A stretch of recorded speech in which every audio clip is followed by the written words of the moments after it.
ہم یہ بھول جاتے ہیں کہ عوامی نیشنل پارٹی انوویٹو تھی. بادشاہ خان بابا کا کیا ہوا کام انوویٹو تھا, ٹریڈیشنل نہیں تھا. ہم سے غلطی یہ ہوئی کہ ہماری پارٹی غلطی سے یہ سمجھ بیٹھی کہ جی ہم ٹریڈیشنل ہیں, when we were not. جنس کے موضوع کو اگر آپ یہ والا پیمانہ اس کے اوپر لگائیں تو ہمیں یہ نظر آتا ہے کہ امیر کرے تو رقص ہے اور غریب کرے تو مجرا ہے.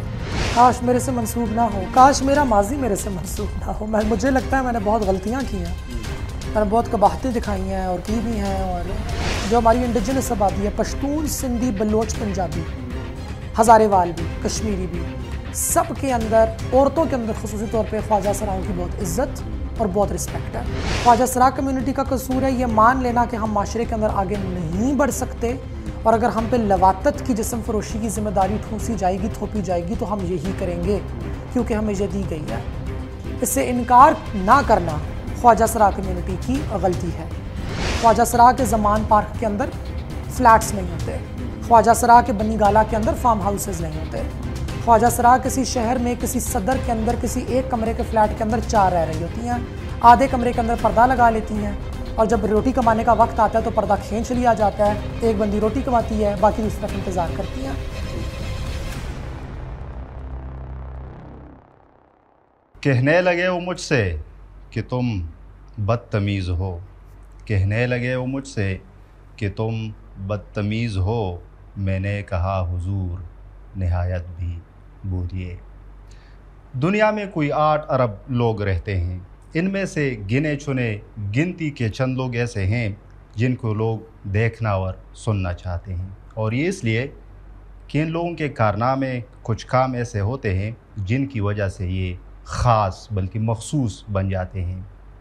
ان لوگوں میں سے ایک ہماری بہت بڑی قابل احترام ڈاکٹر مہرب آوان صاحبہ بھی ہیں.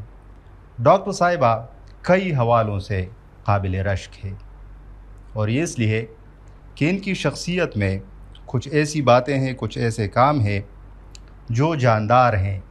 ان کی آواز, ان کا سٹائل وہ بیلاگ ہے مگر وہ مدلل ہے. ان کی گفتگو لوگ سننا چاہتے ہیں.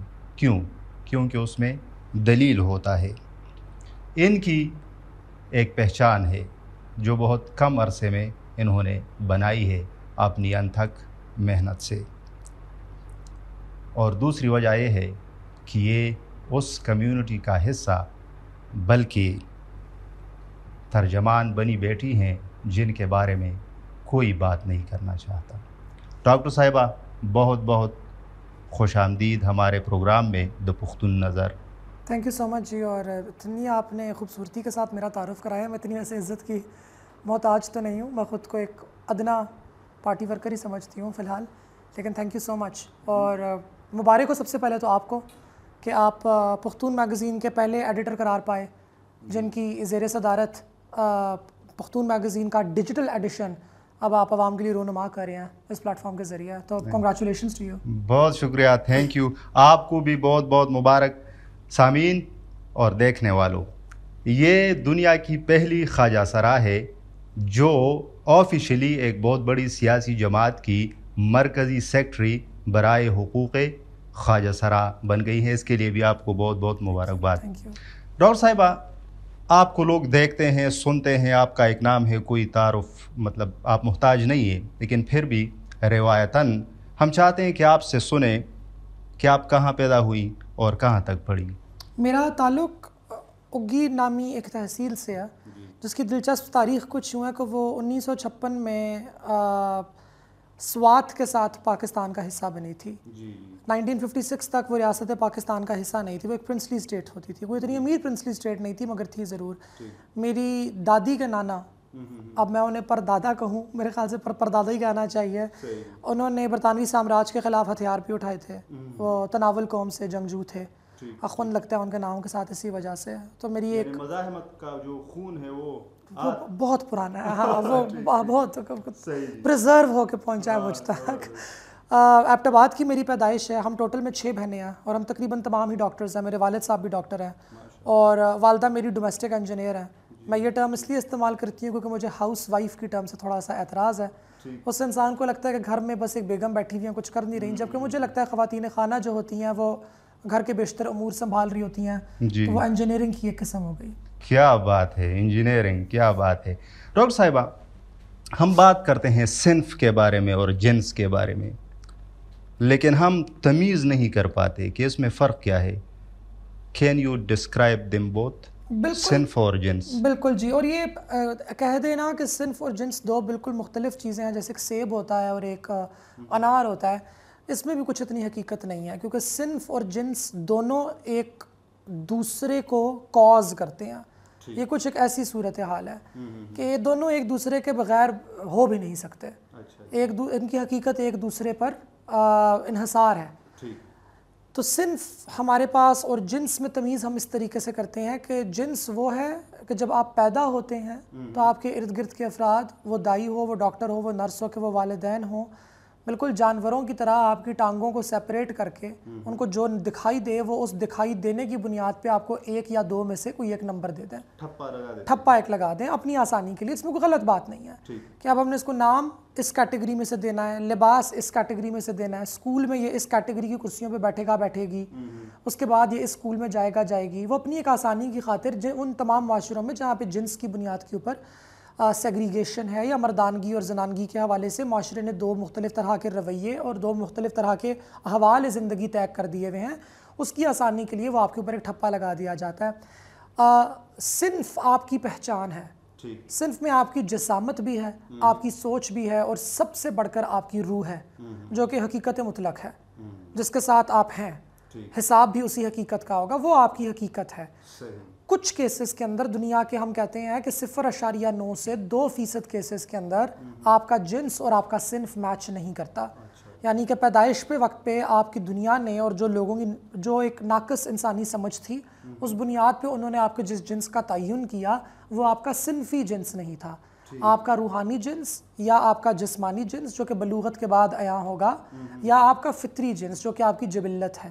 یہ تینوں چیزیں اس سے متصادم ہیں، اس سے متضاد ہیں۔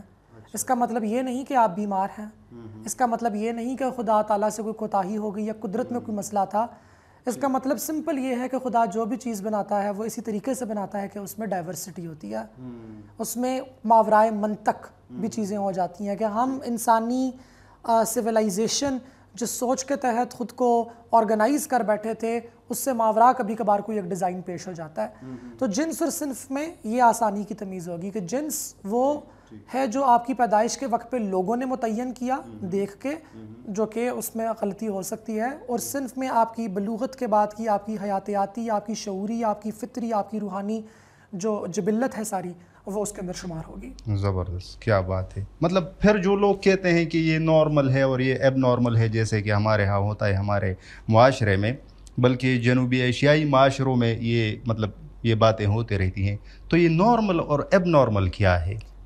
کیا ہم کسی پہ یہ ٹیگ لگا سکتے ہیں کہ یہ ایب نارمل ہے؟ بالکل لگا سکتے ہیں، لگانا تو کیونکہ معاشرے کا ڈیزائن اس طریقے سے کیا گیا ہے، اور اس کے پیچھے اسٹیٹسٹکس نامی ایک شعبہ ہے ریاضی کا، میرے خیال سے ہم کہہ سکتے ہیں بالکل اس کے اندر ایک کانسیپٹ آیا تھا ہمارے پاس بیل کرو کا، اور وہ میں آپ کو بڑا سمپل بتاتی ہوں۔ وہ یہ کہتا ہے کہ آپ جائیں اور ان گنت افراد کی کوئی ایک چیز ناپتے جائیں، مثال کے طور پہ قد، اگر آپ پاکستان کی تمام عوام کا قد ناپ لیں اور آپ اس کو ایک گراف کے اوپر پلاٹ کریں کہ کتنے افراد کا قد 5 فٹ ہے، کتنے کا 5 فٹ 1، 5 فٹ 2، 5 فٹ 3، آپ یوں چلتے جائیں تو وہ جو شیپ بنے گی نا گراف کی وہ کچھ یوں ہوگی کہ سب سے چھوٹے قد کے لوگ کم ہوں گے، سب سے لمبے قد کے لوگ کم ہوں گے، اور درمیانے قد کے بہت ڈھیر سارے ہمارے پاس لوگ ہوں گے۔ یہ فلسفہ یہ کہتا ہے کہ 95% افراد درمیان میں ہوتے ہیں، 2.5% ادھر اور 2.5% ادھر، اور یہ جو 95% ہے درمیان والی اس کو نارمل کہا جاتا ہے۔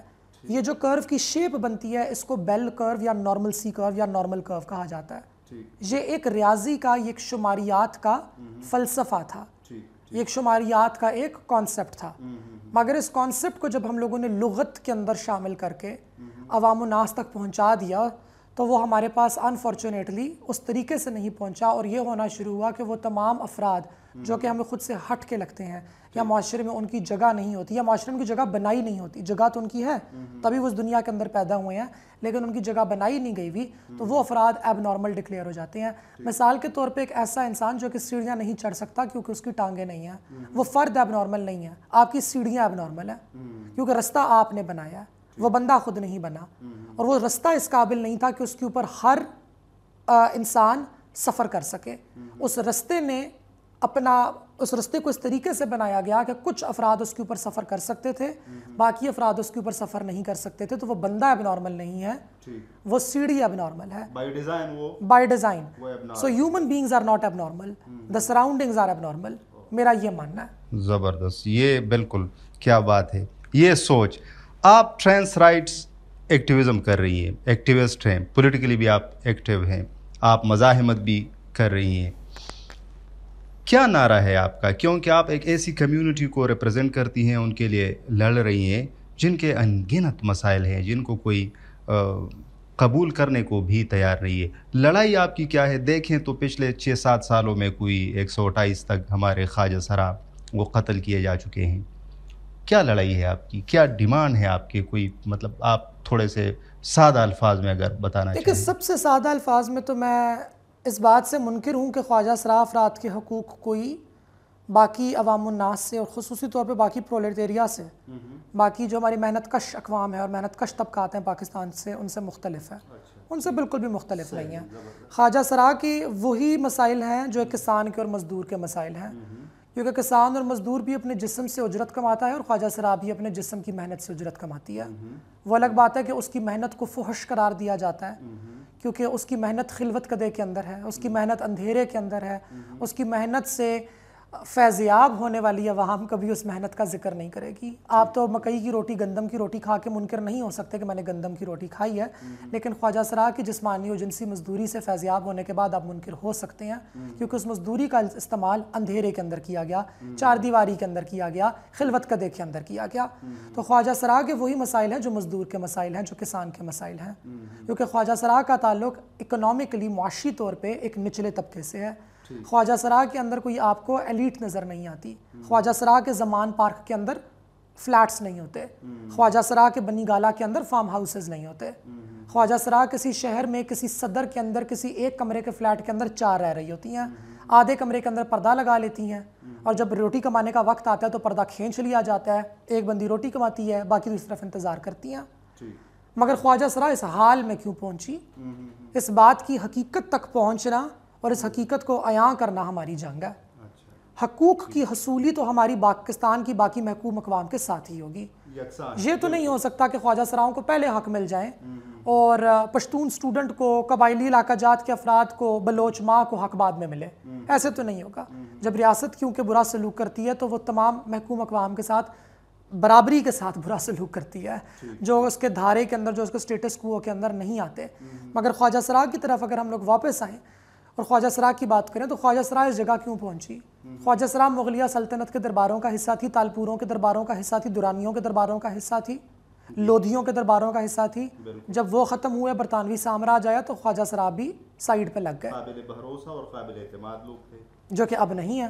اب بالکل ان پہ آپ نہ اعتماد کر سکتے ہیں نہ بھروسہ کر سکتے ہیں. میں خود خواجہ سرا کمیونٹی سے بلانگ کرتی ہوں.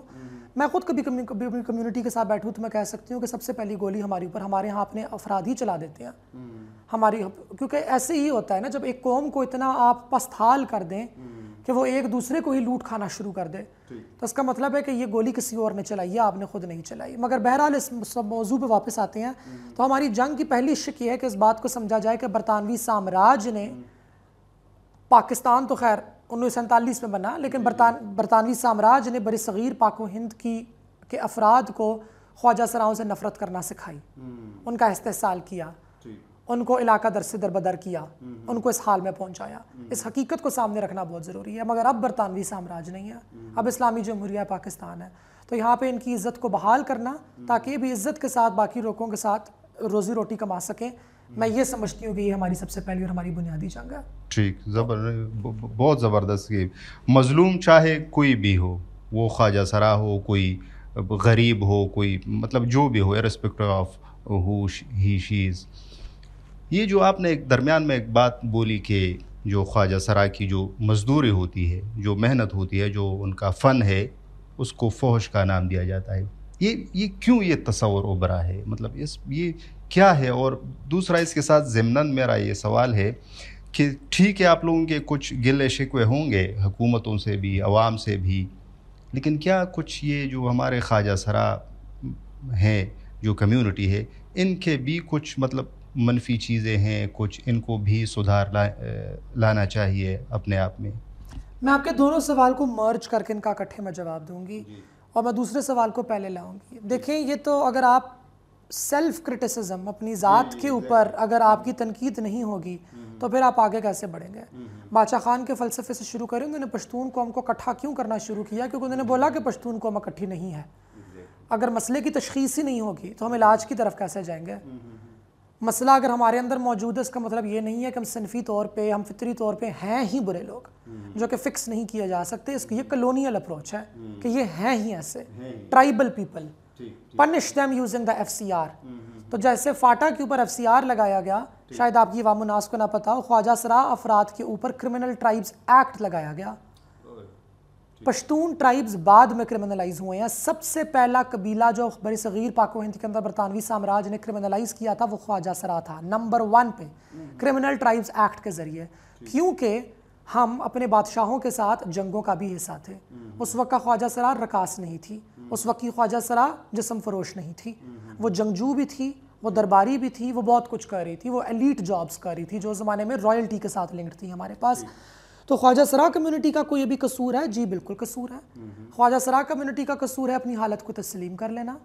خواجہ سرا کمیونٹی کا قصور ہے یہ مان لینا کہ ہم معاشرے کے اندر آگے نہیں بڑھ سکتے، اور اگر ہم پہ لواطت کی جسم فروشی کی ذمہ داری ٹھونسی جائے گی، تھوپی جائے گی تو ہم یہی کریں گے کیونکہ ہمیں یہ دی گئی ہے.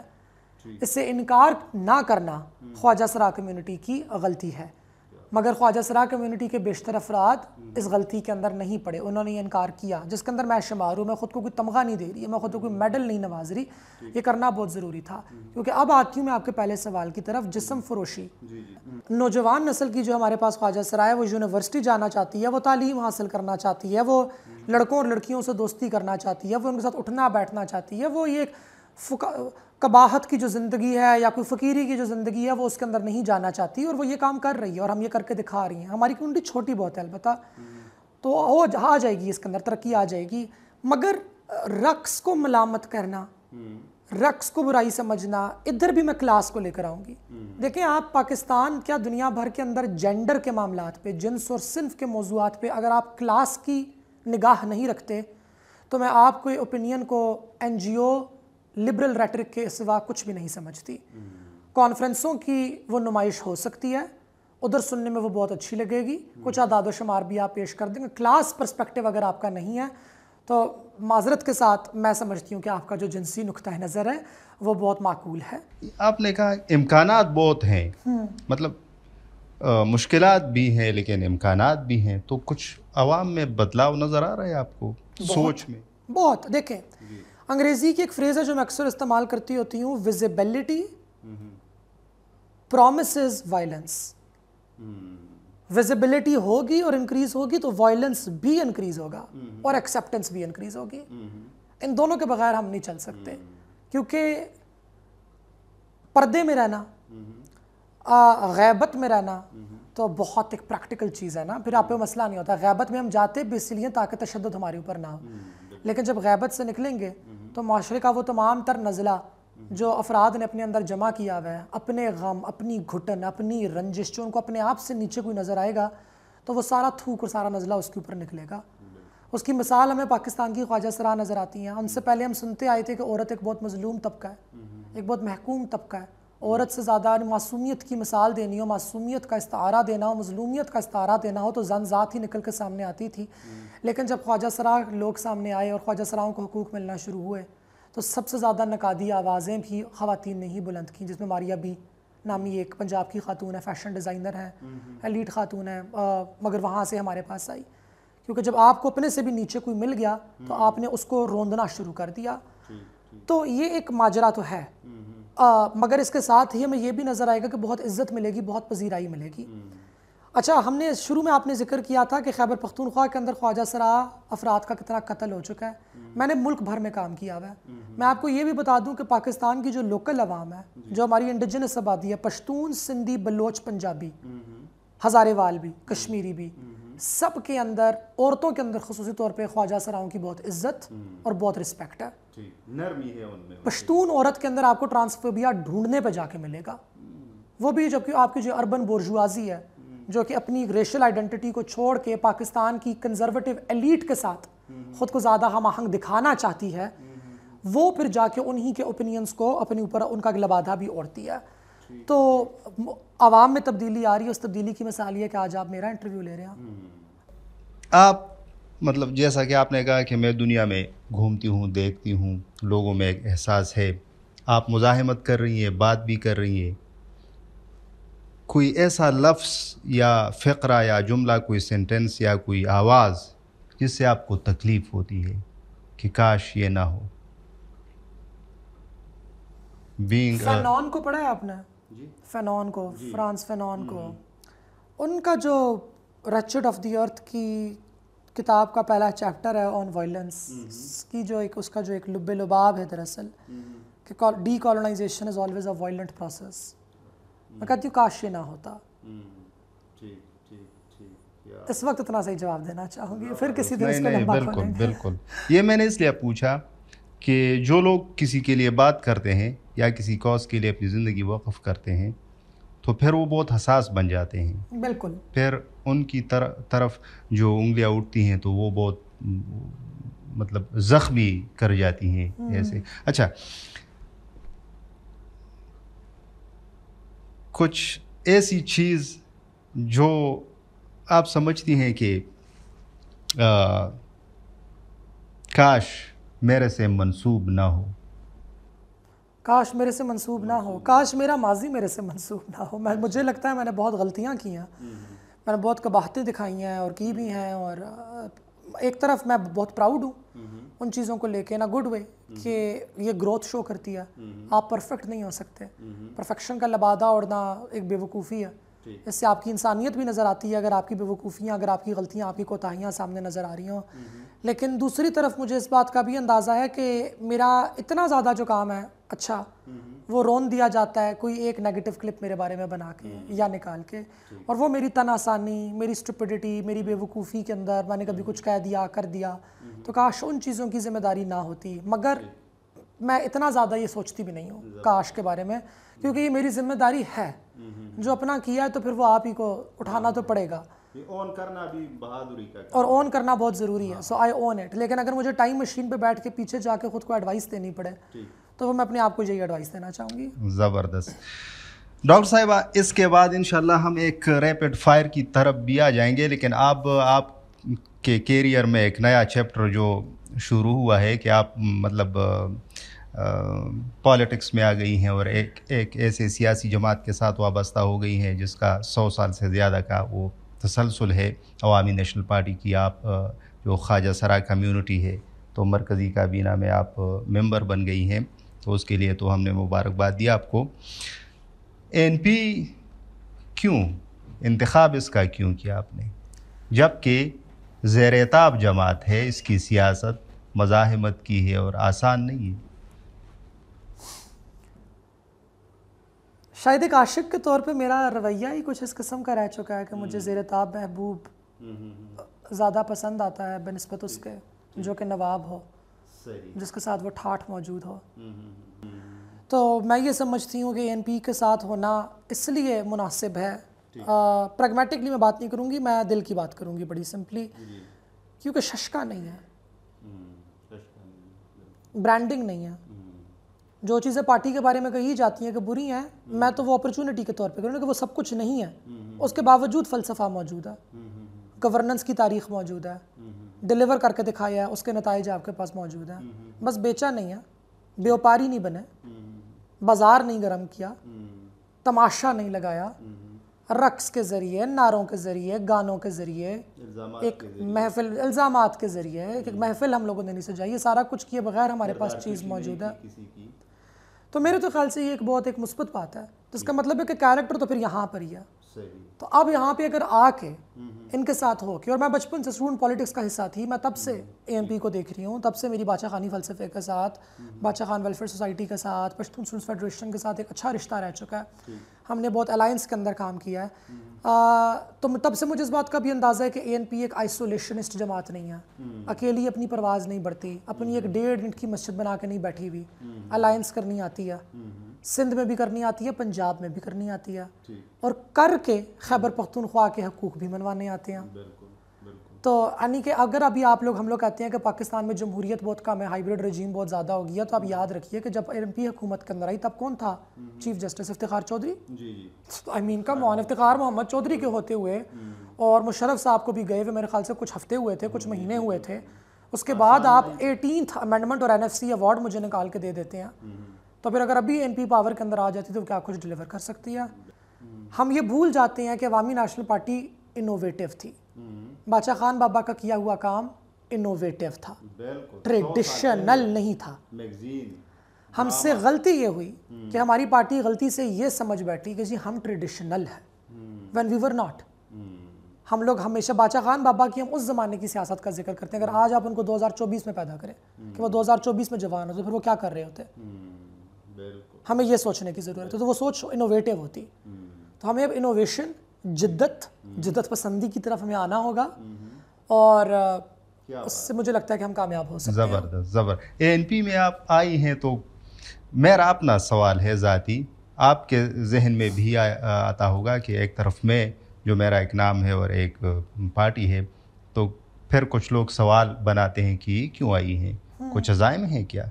میرے جی بالکل، عزائم کے بغیر تو انسان نہیں ہوتا۔ میرا عزم یہ ہے کہ اگلے الیکشنز کے اندر ہماری پرفارمنس انکریز ہو، امپروو ہو، آئیڈیلی اسپیکنگ تو یہ کہ ہم لوگ پروونشل گورنمنٹ اور فیڈرل گورنمنٹ کا ہم لوگ حصہ بنے، اور اگر نہیں بھی بنتے تو اپوزیشن کے اندر ہمارے نمبرز اتنے زیادہ ہوں کہ اس دفعہ سے ہم لوگ کم سے کم 2000-3000 ٹائمز انکریز کر کے آپ کو دکھائیں۔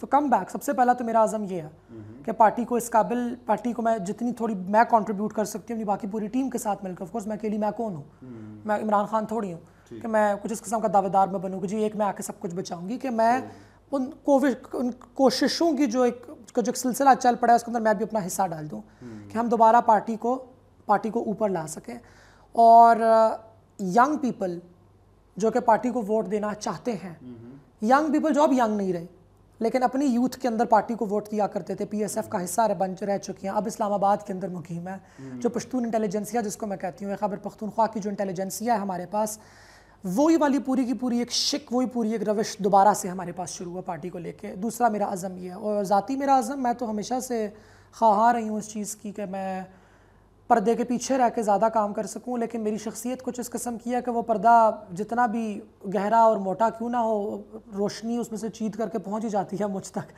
تو وہ I became the face without even wanting it.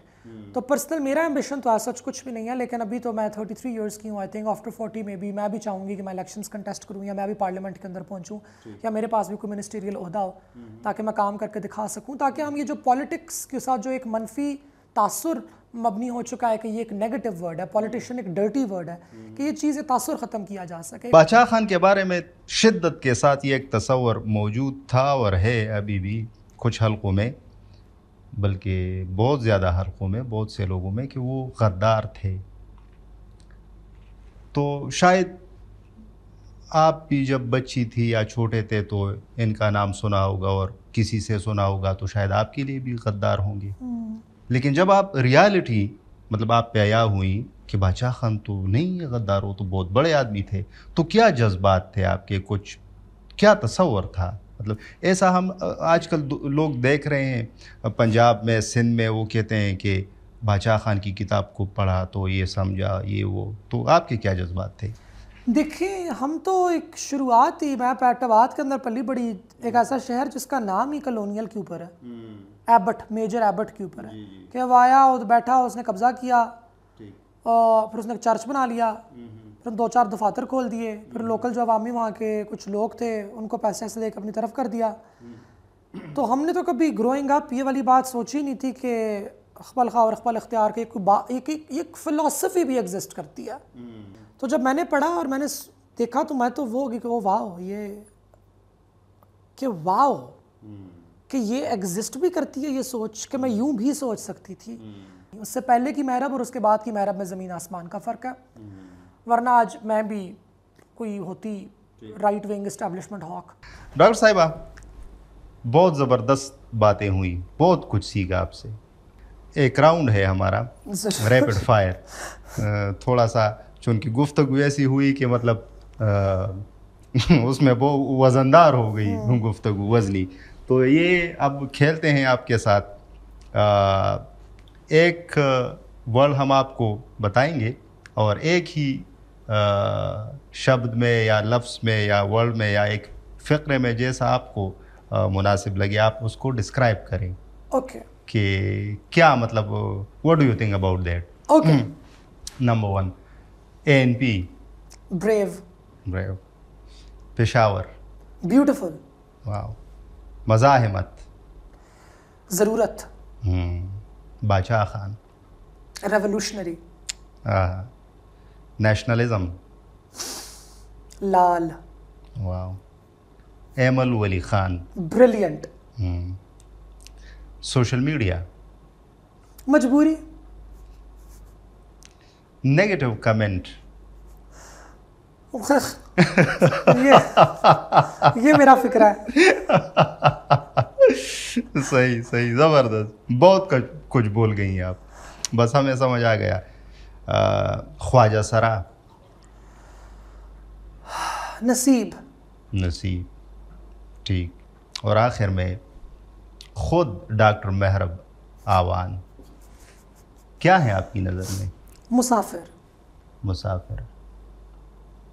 زبردست, بہت شکریہ ڈاکٹر صاحبہ, زبردست. یہ ہمارا لیے اعزاز کی بات ہے کہ آپ آئیں, ورنہ یہ موقع مشکل ہوتا ہے کہ آپ کے ساتھ بیٹھا جائے اور پھر آپ ٹائم دے. لیکن یہ ہماری خوش قسمتی ہے کہ ہم ایک ایسی جگہ پر بیٹھے ہیں اور ایسے میگزین کے ساتھ میں کام کر رہا ہوں جس کی وجہ سے ہمیں یہ موقع ملتا ہے کہ ان جیسے لوگوں کے ساتھ ہمیں بیٹھنے کا, بات کرنے کا موقع ملتا ہے. تو all and out it was an honour for all of us. Thank you doctor صاحب. Thank you so much. Thank you, بہت شکریہ.